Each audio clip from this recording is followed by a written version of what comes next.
mga apo. Okay, so pag-usapan po natin kung pwede po ba yung gawin under US immigration law. So I can see, ito po, two things that we can talk about here. Pwede bang ipetisyon ng lolo ang apo? Under the current US immigration law, hindi po pwedeng ipetisyon directly.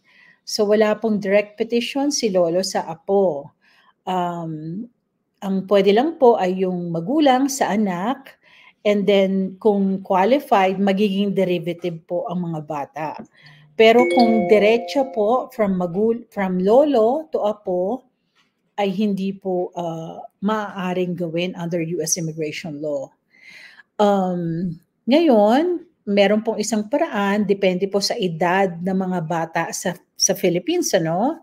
Meron po tayong tinatawag na international adoption.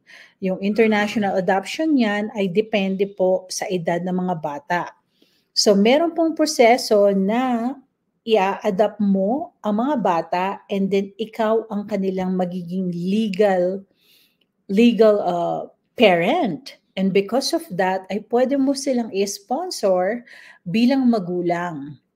Okay, but first you have to comply, of course, with the Philippine immigration law kung ang mga bata ay nasa Pilipinas. And then you also have to comply with the US immigration requirement. Kasi after po magkaroon kayo ng legal order or legal custody, ay meron pa rin po mga requirements ang US immigration. And then after po magkaroon ng final decree ng adoption, meron po akong isang episode on this, on legal adoption. But this is something that you can do. Pero po, depende po sa edad ng bata.